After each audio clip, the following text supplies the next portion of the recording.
Yeah, we don't expect it. I mean, one of the things when I say, I found out stuff in the first 30 seconds is the fact that people are happiest at the beginnings and the ends of their lives.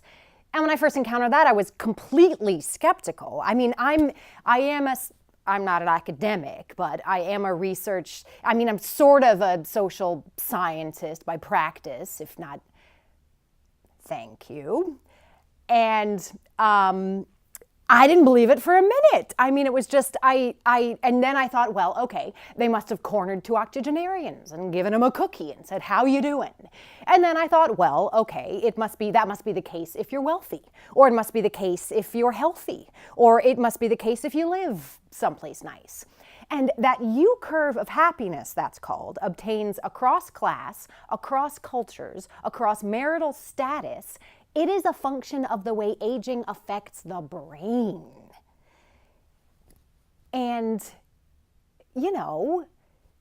I am not a Pollyanna. There's real things to worry about getting older, and those fears are real and legitimate. But imagine what that curve might look like if we didn't live our whole lives in a culture that barraged us with messages that to age is to fail, and then it's all gonna suck, right?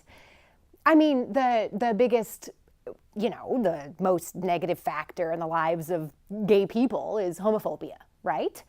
It's sexism that messes up women's lives, not having a vagina. And likewise, yes, there are real challenges associated with the passage of time and with, trying to have enough money and stay in the best health you can, etc. But the biggest factor that makes it so much harder than it has to be is structural discrimination, ageism.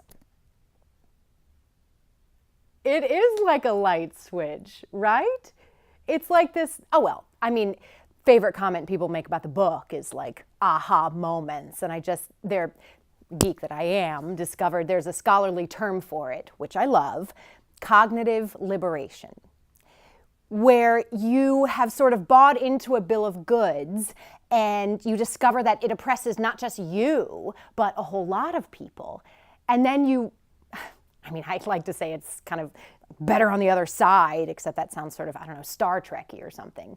But it is. Yeah, and you're just like, oh, yeah, all this, and that's what, but we have to take that next step of looking at our own bias and our own complicity in that bias, which is really unpleasant and hard. And if we take that next step, it is to see how that what we are thinking of is like, oh, I'm not making enough money. I can't run as fast as I used to. I have wrinkles, XYZ. I don't know the latest, 17 social media applications. I'm failing at this getting old thing. They're not failures. They're not personal flaws.